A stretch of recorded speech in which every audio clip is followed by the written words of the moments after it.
Hello friends, welcome to market study.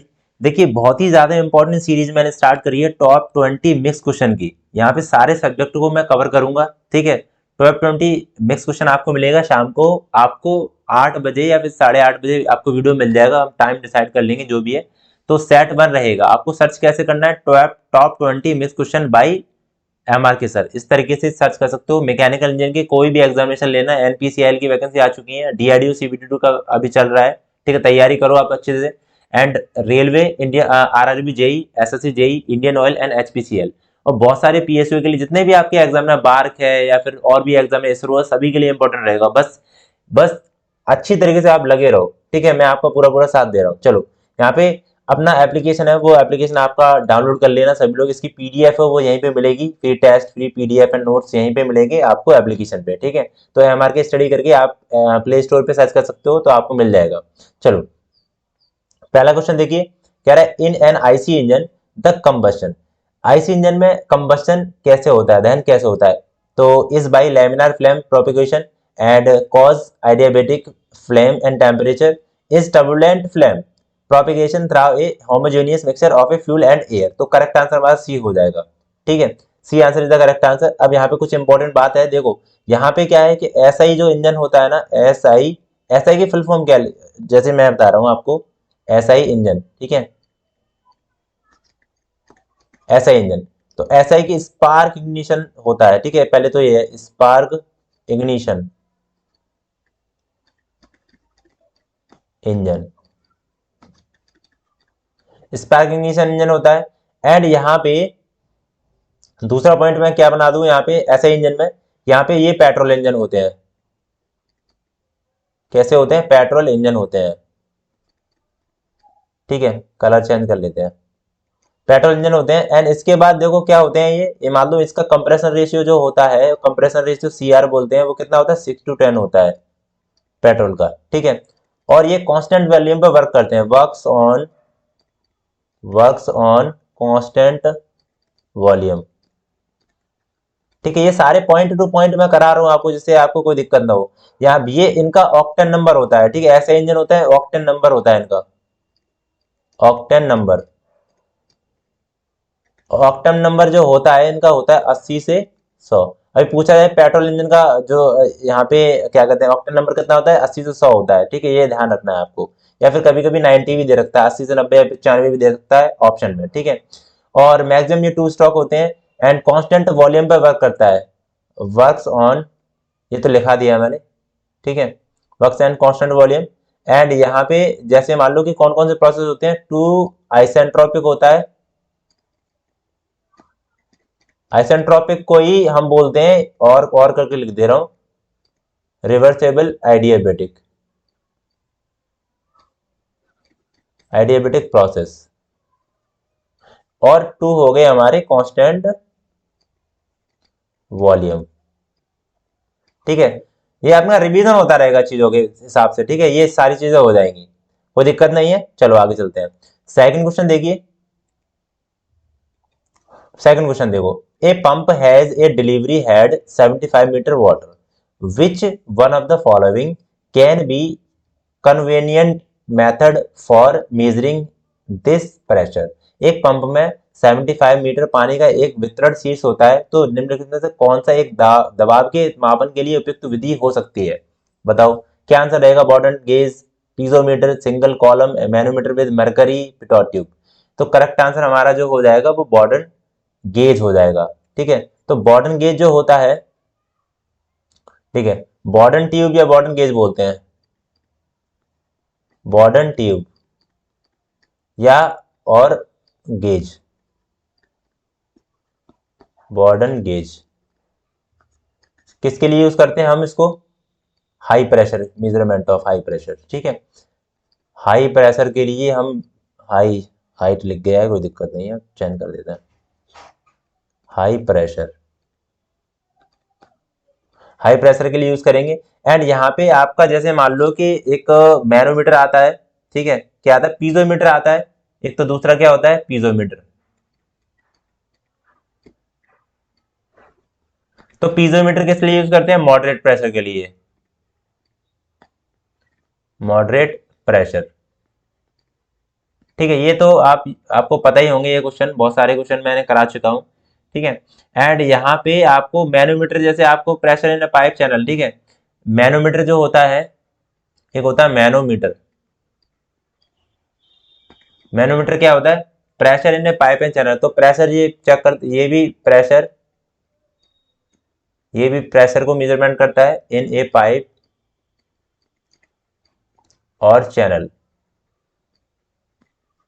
ठीक है, ये चीजें हो गई। एंड मैनोमीटर भी हाई प्रेशर को मेजरमेंट कर लेता है, high pressure.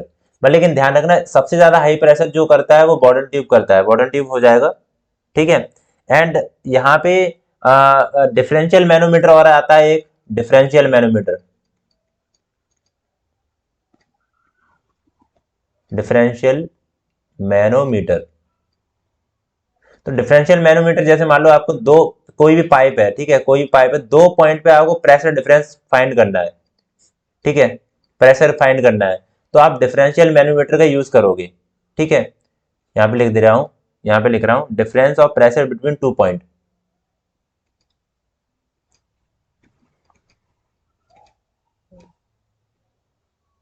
Difference of pressure between two points. ठीक है, ये सारी चीजें हो गई। चलो आगे चलते हैं, इसका आंसर देखिए क्या है। एक kilo joule heat is transferred to the surrounding from a reservoir at a temperature of a 5 to 7 degree Celsius. The change in entropy of the reservoir. मतलब आपको पूछ रहा है कि चेंज इन एंट्रोपी, आपको पता है एंट्रोपी का जो फॉर्मूला होता है वो क्या होता है, D S equal to D Q upon T. D S equal to D Q upon T होता है ना। तो यहाँ पे अकॉर्डिंग टू, यहाँ पे हम बात करेंगे कैल्सियस इक्वेशन के। तो हीट ट्रांसफर यहाँ पे सराउंडिंग का जो हो गया, देखो सराउंडिंग का हीट ट्रांसफर हो गया, यहाँ पे लिख रहा हूं मैं, हीट ट्रांसफर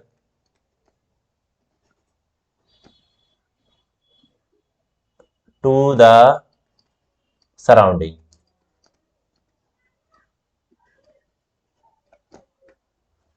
तो हीट ट्रांसफर सराउंडिंग के लिए हम कितना होगा, यहाँ पे हमारा देखो कितना दे रहा है, कितना दे रहा है यहाँ पे 1 किलो जूल हीट ट्रांसफर। तो ये सराउंडिंग के लिए तो माइनस का 1 किलो जूल हो जाएगा यहाँ पे।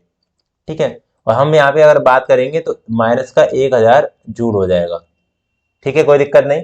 अब हम बात करेंगे आगे, टेम्परेचर हमें कितना दे रखा है,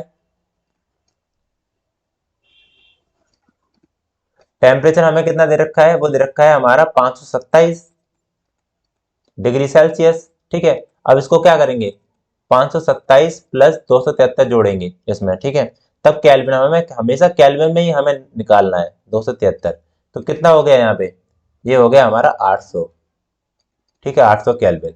अब हम आगे चलते हैं, हमें क्या करना है, अरे जगह तो है नहीं, अब क्या करेंगे, चलो ऊपर करा देता हूँ। ठीक है, यहाँ पे करा देता हूँ ऊपर। तो क्या हो जाएगा अपना, D S equal to D Q upon T हो जाता है। तो यहाँ पे D S equal to D Q कितना है, क्यू हमारा कितना है भाई, बताइए, माइनस के 1000। ठीक है, एंड बट्टे में 800 करोगे आप, तो जीरो से जीरो काटो, जीरो से जीरो काट दिया, एंड 8 से काटो, ये 8 एकन 8।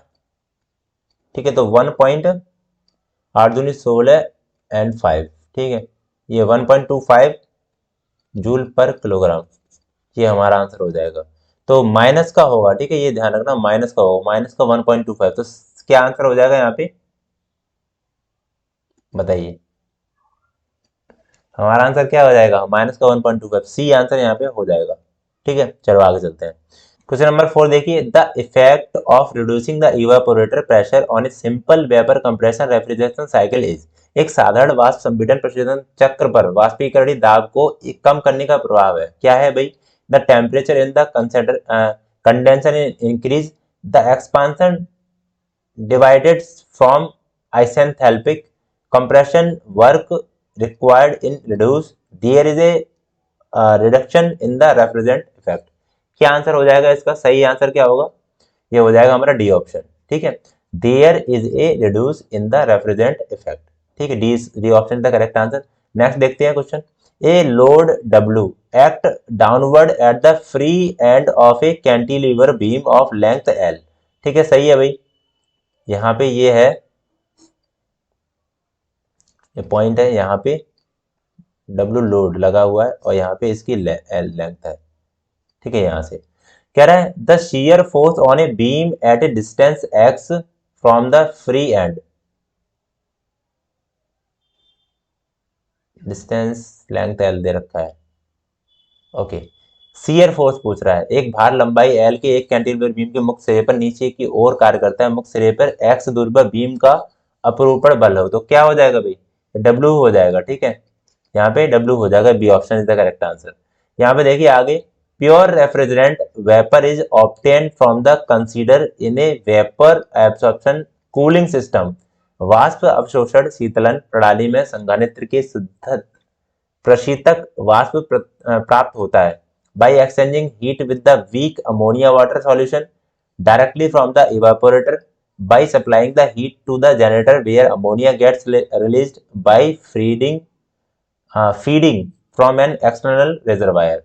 करेक्ट आंसर क्या हो जाएगा सिक्स का, हमारा आंसर हो जाएगा सी ऑप्शन। ठीक है, यहाँ पे आंसर हो जाएगा C option, by supplying the heat to regenerator where ammonia gets release. ठीक है, चलो नेक्स्ट देखते हैं।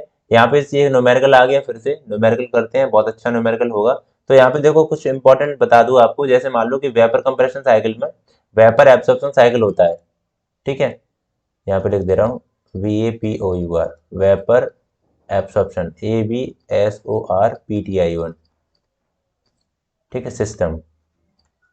तो यहाँ पे जो वाटर जो होता है ना, वाटर, एक तो वाटर होता है, एक लिथियम ब्रोमाइड होता है। तो वाटर जो होता है वो कैसे वर्क करेगा, यूज एज रेफ्रिजरेंट। ठीक है, ये रेफ्रिजरेंट में करता है, रेफ्रिजरेंट में करता है, ये करता है कि यार एब्जॉर्बमेंट में। ठीक है, एब्जॉर्बमेंट, ये सब कुछ करा रखा है, बस ये कि आपको थोड़ा सा रिवाइज होता रहेगा चीजें। यहाँ पे देखो, N ideal refrigerator maintenance A temperature of -20 degree Celsius when placed inside a room at a 27 degree Celsius, heat infiltration into the refrigeration is 0.5 kilojoule per second. The power required to the pump the heat out is। एक आदर्श refrigerator 27 degree Celsius पर एक कमरे के अंदर रखे जाने पर -23 degree Celsius का तापमान बनाए रखता है।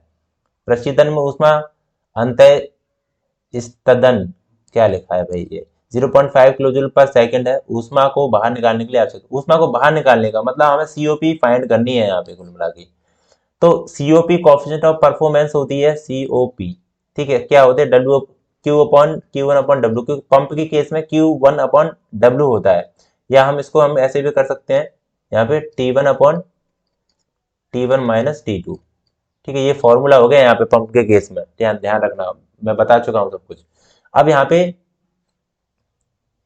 पे देखो, जैसे मान लो कि T1 आपको फाइंड करना है, तो T1 कितना है, इसको 27 डिग्री सेल्सियस दे रखा है, देखो ये गया 27 डिग्री सेल्सियस। ठीक है, 27 डिग्री सेल्सियस, 27 में क्या करोगे आप, 273 जोड़ोगे, कितना हो जाएगा 250 केल्विन। ठीक है, T2 कितना हो जाएगा हमारा, T2 भी जैसे हमारे यहाँ पे कितना है अपना, an ideal refrigerator maintenance temperature -20 degree Celsius, wait करना थोड़ा सा है।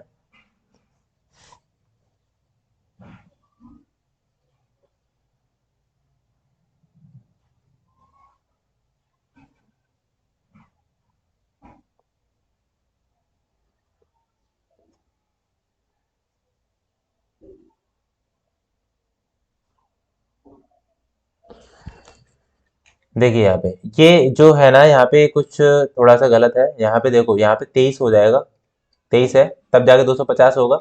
उसके बाद देखिए क्या रहा है 27, तो 27 यहाँ पे रखेंगे प्लस 273 करेंगे, तब हमारा कितना होगा, 7 3 कितना हो जाएगा, 300 हो जाएगा ना, यहाँ पे 373 और ये 300 केल्विन। ठीक है, हमारे T1 T2 टेम्परेचर निकल आए, एंड Q1 जो है Q1 जो है वो कितना होगा 0.5, जो कि दे रखा है आपको, देखो ये दे रखा है 0.5 किलो जूल पर सेकेंड। ठीक है, अब बस आप क्या करना है, अब सीओपी रखना है। ठीक है, तो सीओपी जो है वो हमारा क्या हो जाएगा, T1 हमने क्या बताया था formula, T1 upon T1 minus T2। ठीक है, T1 upon T1 minus T2 ये बताया है। तो T1 कितना हो गया हमारा 250। ठीक है, और आप T1 माइनस T2 करोगे मतलब 250, 300 में से 250 घटाओगे तो कितना बचेगा 50।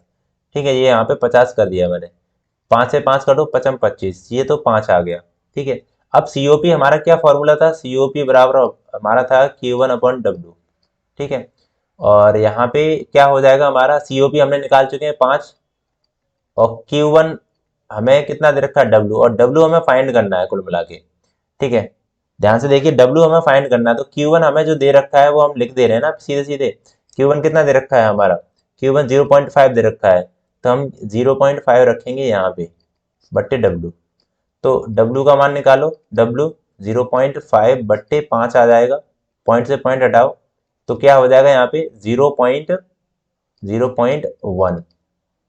ये तो हो जाएगा 0.1 किलो जूल पर सेकेंड, ये आंसर हो जाएगा।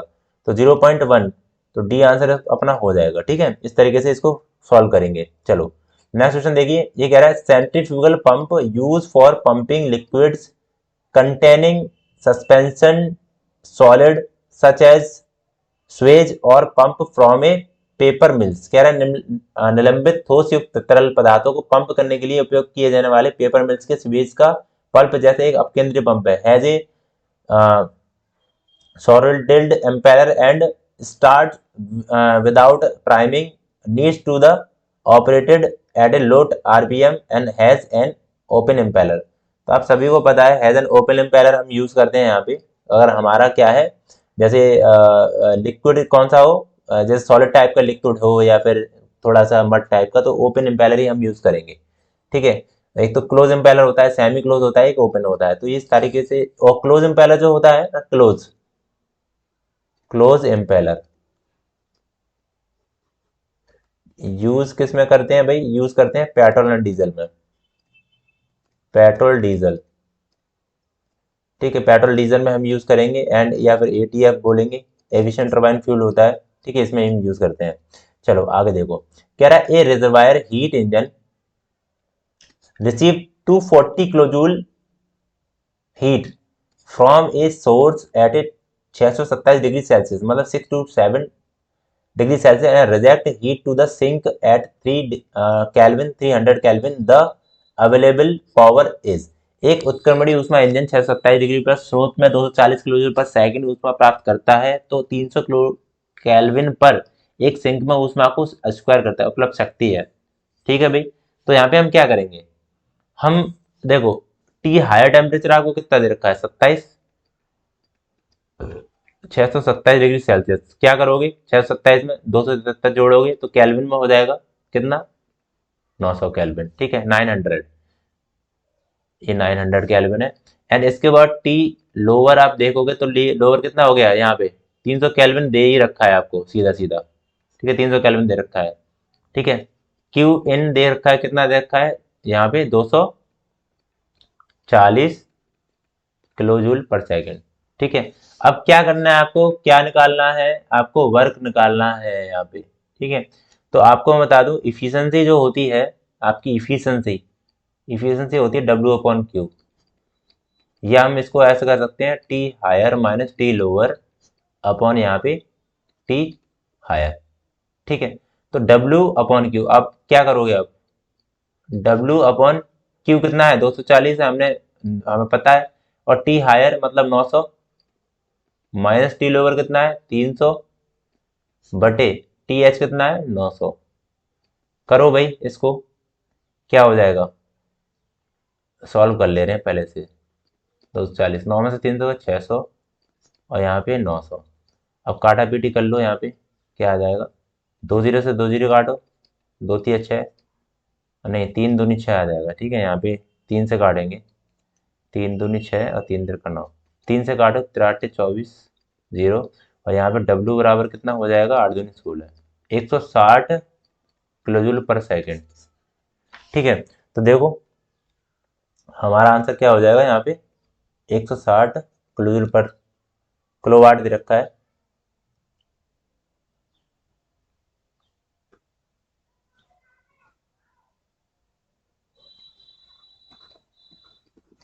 चलो आगे चलते हैं।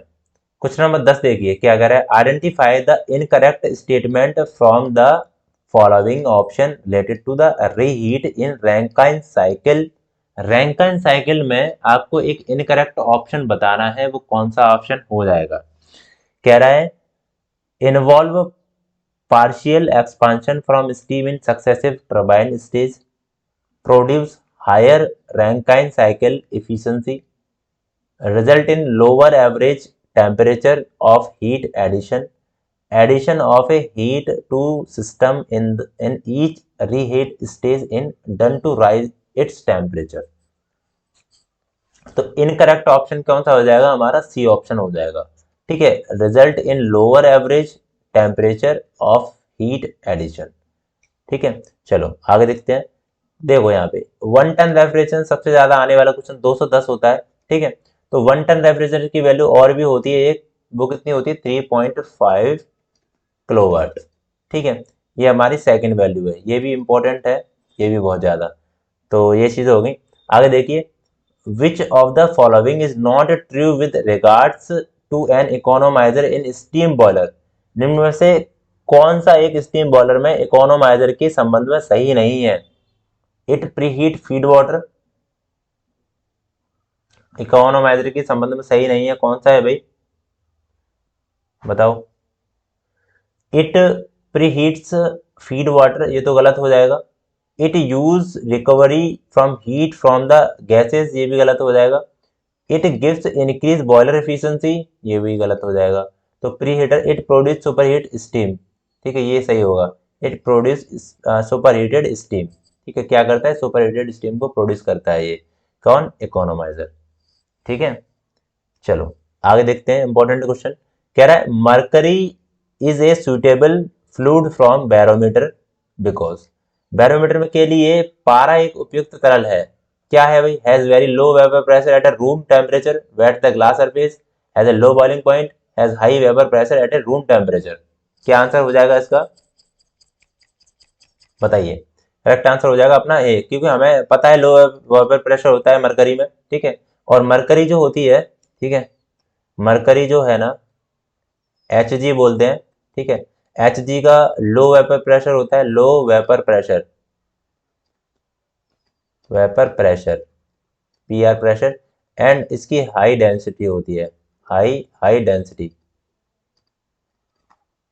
ठीक है, ये ध्यान रखना। चले आगे, हाई डेंसिटी होती है एंड डेंसिटी, हाई डेंसिटी होती है। ठीक है, ये चीज हो गई, दो ही पॉइंट इंपॉर्टेंट है। चलो आगे चलते हैं। The viscosity as a property of a fluid indicated, द्रव की संपत्ति के रूप में चिपचिपाहट मतलब बोल रहा है विस्कोसिटी इंगित करती है variation of static pressure with height in the liquid body, how well the fluid will adhere to metal surface in इसके बाद कह रहा है it resistance to flow over the surface, यहाँ पे उसके बाद कह रहा है variation of thermal conductivity with temperature. क्या हो जाएगा सही आंसर, क्या हो जाएगा भाई, हमें पता है कि it resistance to flow over surface, तो हमारा क्या हो जाता है tau equal to mu D upon D by, आपने इक्वेशन पढ़ा होगा। ठीक है, यही होता है ना इक्वेशन, तो याद कर लेना इसको।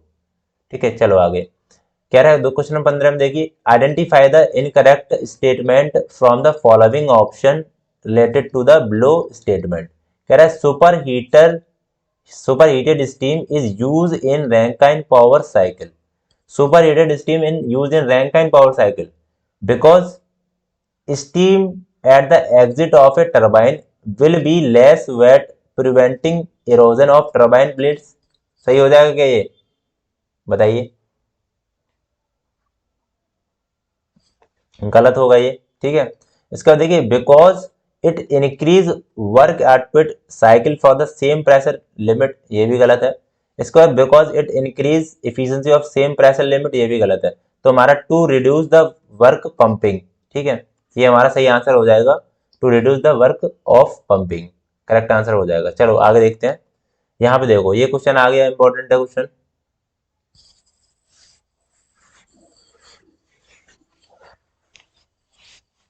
करें फिर इसको, क्वेश्चन को। बढ़िया क्वेश्चन है, देखो इसको देखना, अच्छा क्वेश्चन है ये, जगह छोड़िए, ठीक है।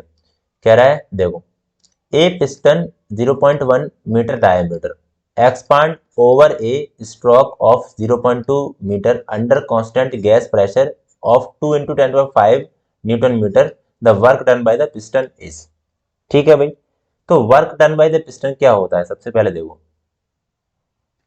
आपको पता है सिलेंडर में पिस्टन होती है एक, तो वर्क डन जो होता है ना, work done by the piston, W बराबर क्या होता है पता है किसी को?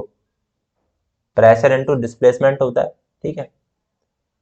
Plus pressure into P into, हम यहाँ पे क्या कर देंगे, डिस्प्लेसमेंट P इंटू वी कर दे रहे हैं, ठीक है। इस तरह के डिस्प्लेसमेंट P इंटू वी कर देते हैं।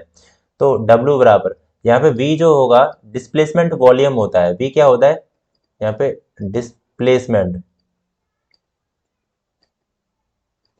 वॉल्यूम, ठीक है, डिस्प्लेसमेंट वॉल्यूम लेते हैं। तो V बराबर जो हो जाएगा वो हमारा यहाँ पे होता है pi by 4 D square into L, ठीक है, ये लेते हैं हम।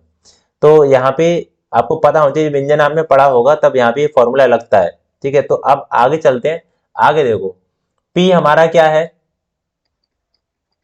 P हमें दे रखा है 2 गुणा 10 की पावर, यहाँ पे क्या देखा है, न्यूटन पर मीटर स्क्वायर, ठीक है। और देखो और क्या दे रखा है यहाँ पे, D हमारा दे रखा है 0.1 मीटर व्यास, ठीक है। तो D हमारा हो जाएगा यहाँ पे 0.1, ठीक है, 0.1 मीटर। और इसके बाद देखिए और क्या दे रखा है आपको, L जो दे रखा है, L कितना है यहाँ पे? 0.2, 0.2 है ना, ठीक है, 0.2 स्ट्रोक करके दे रखा है। L हमारा हो जाएगा यहाँ पे 0.2, ठीक है। तो अब क्या करेंगे, V निकाल लो सबसे पहले। V हमने क्या बताया था, पाई बाई 4 डी स्क्वायर। तो D कितना है? 0.1 का होल स्क्वायर इंटू L कितना? 0.2।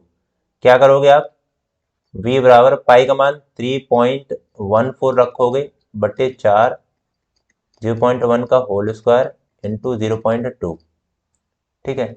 इसको सॉल्व कर लेना। इसका सॉल्व करने के बाद आएगा आपको 0.00157, ठीक है। अब यहाँ पे देखो, यहाँ पे हमारा जो है ना वो क्या है, W। तो W बराबर P इंटू वी, वी तो हमने निकाल लिया है। P कितना है? P है आपका 2 गुणा 10 की घात 5, ठीक है। और हमने V निकाल लिया है 0.00157। इसका जब गुणा करोगे आप तो कितना आ जाएगा आपका, देखिए आंसर कितना आ जाएगा, 314.2 जूल, ठीक है। ये आ जाएगा कितना आंसर है, 314, सी आंसर हो जाएगा, ठीक है। चलो आगे चलते हैं। क्वेश्चन नंबर 17 देखिए। क्वेश्चन नंबर 17 देखिए क्या है, कह रहा है the velocity compound impulse turbine has, velocity compound impulse turbine has क्या है, one set of nozzle flowed by stage of alternate move and fix guide blade, one set of nozzle and one stage of moving blade, ये तो गलत हो जाएगा, ठीक है। Alternative set nozzle and moving blade stage, ये भी गलत है। And alternative set of fix guide and moving blade, alternative तो वन सेट, ये हो जाएगा अपना answer, one set of nozzle flowed by the stage of alternative moving and fix guide blade, ठीक है। चलो इसके बाद देखिए, देखते हैं आगे। An air standard Otto cycle consist of, सबको पता है ऑटो साइकिल में क्या होते हैं, कांस्टेंट वॉल्यूम, कांस्टेंट वॉल्यूम, ठीक है। क्या हो जाएगा हमारा कांस्टेंट वॉल्यूम, क्या होता है भाई, कांस्टेंट प्रेशर हीट रिएक्शन नहीं, constant volume combustion, isothermal heat reaction and combustion of constant volume party, constant pressure नहीं, कांस्टेंट वॉल्यूम हो जाएगा, ठीक है। बी ऑप्शन हो जाएगा कांस्टेंट वॉल्यूम पे। आगे देखिए, which one of the following is possible according to the second law of thermodynamics. तो क्या हो जाएगा, 100% conversion of a quantity of heat into work, सही है क्या?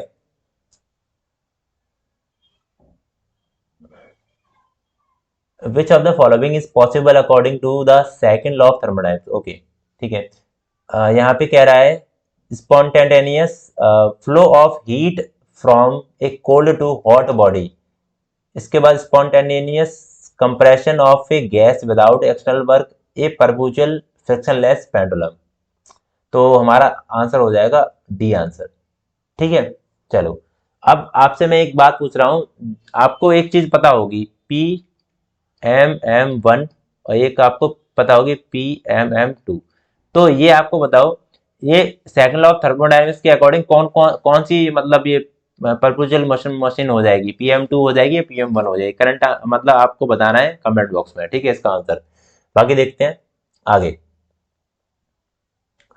ये अच्छा क्वेश्चन है। Identify the incorrect statement from A following option. The specific speed of hydraulic turbine given an RPM, P power output and H input heat and turbine design, NS specific heat speed, given RPM of turbine with the same hydraulic efficiency as the other same design, NS NP H की power 2 and यहाँ पे NP P की power 0.5 H की power 1.25 हो जाएगा, and RPM geometrically and diametrically similar turbine with which will develop 1 kilowatt power under one. तो correct answer हमारा हो जाएगा बी ऑप्शन।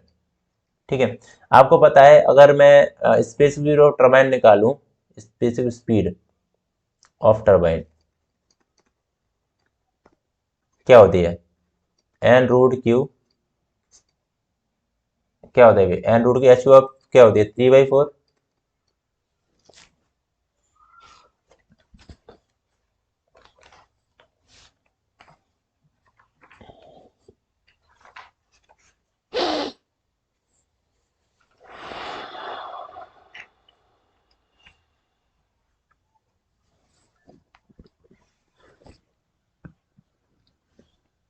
ये तो पंप के लिए है, ठीक है।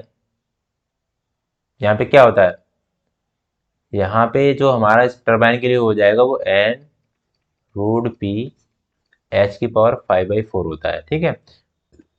पंप के केस में क्या होती है, पंप के केस में होती है N root Q Q H की पावर 3/4। ठीक है, ये दोनों फॉर्मूले आपको इंपॉर्टेंट हैं और यहाँ से अब न्यूमेरिकल भी बनने लगे हैं, पहले न्यूमेरिकल नहीं बनते थे तो न्यूमेरिकल बनने लगे हैं। चलो, तो ये बहुत इंपॉर्टेंट सीरीज है, मैं सभी के लिए मैं बता रहा हूँ। बाकी इसकी पीडीएफ है, आपको टेलीग्राम पे भी मिल जाएगी, free test free PDF notes. आप सब्सक्राइब करिएगा सभी लोग हमारे चैनल को, ठीक है, सब्सक्राइब जरूर कर लीजिएगा। आपको यहाँ पे क्या मिलेगा, ये क्वेश्चन मिलते रहेंगे प्लस पीडीएफ नोट, सारी चीजें मिलेंगी, ठीक है। नोट्स मेरे जो हैं वो अभी प्रीमियम चल रहे हैं, ठीक है। और उसका जो मैंने अभी बेचा था शुरुआत में 81 का बेचा था, लेकिन अभी वो 150 का प्राइस है। अब मुश्किल है, कम जब कभी ऑफर आएगा तो मैं बता दूंगा, तब आप खरीद सकते हो। वहाँ पे नोट्स मेरे मिल रहे हैं, तो नोट्स आप खरीद सकते हो वहाँ से, ठीक है। बाकी पीडीएफ भी बहुत सारी हैं, और यहाँ पे टेलीग्राम को जरूर ज्वाइन कर लेना सभी लोग, जिसपे क्या है, इस पे भी पीडीएफ मैं डाल देता हूँ, ठीक है। तो सभी लोग सब्सक्राइब जरूर कर लेना, सब्सक्राइब करके जाना भाई सभी लोग, ये जरूरी है। और बेल आइकन को प्रेस जरूर करना। मैंने देखा है कि बहुत सारे लोग बेल आइकन को प्रेस नहीं कर रहे हैं, तो बेल आइकन को भी प्रेस कर दो, जिससे नोटिफिकेशन तो कम से कम पहुंच जाए ना आपके पास, नोटिफिकेशन तो पहुंच नहीं पाती है। चलो, तो नेक्स्ट वीडियो मिलते हैं भाई। जय हिंद जय भारत, सभी लोग खुश रहिए और अच्छे से पढ़ाई करिए। अब जो उसके साथ आपके दो दो क्लास होंगी, एक क्लास देखो सुन लो पहले, एक क्लास होगी 7 बजे 7 PM पे, वो होगी प्रोडक्शन, प्रोडक्शन की सीरीज चल रही है, ठीक है। एक हम ये वाली जो क्लास है, ठीक है, इसको हम डालेंगे तुरंत की तुरंत 8 बजे, ठीक है, 8:15 पे हम डालेंगे इसको, 8:15 पे, 8:15 पे आपकी हो जाएगी ये क्लास, ये मिक्स क्वेश्चन की हो जाएगी, मिक्स क्वेश्चन, ठीक है। 8:15 पे, ये बहुत इंपॉर्टेंट है। चलिए, तो दोनों क्लास को छोड़ना मत। शाम को मैं मतलब तुम्हारा मैकेनिकल का पूरा सिस्टम बना दूंगा बढ़िया तरीके से। आप अच्छे से तैयारी करिए और एक एक डाउट क्लियर हो गए, और जो भी न्यूमेरिकल आएंगे न्यूमेरिकल भी करा रहा हूँ मैं, सारे फॉलो करते जाइए, बस सब्सक्राइब कर लीजिए सभी लोग। और हिंदी इंग्लिश की प्रॉब्लम नहीं होनी चाहिए। बाकी मैं क्या कर रहा हूँ, प्रीमियम बैच स्टार्ट कर रहा हूँ, उस पर अपना एक फाउंडेशन कोर्स अभी मैं बता रहा हूँ शुरू से ही। तो उसमें क्या है, एक मतलब कोई भी टॉपिक, सारे टॉपिक धीरे धीरे करके मैं उसमें कवर कर दूंगा। वो मंथली चार्ज लगेगा उसमें कुछ ना कुछ, ठीक है। तो वो मंथली चार्ज का होगा, उसमें कुछ डाउट भी आप पूछ सकते हो, सारी चीजें मतलब हम क्लियर करेंगे चीजें, ठीक है। चलो।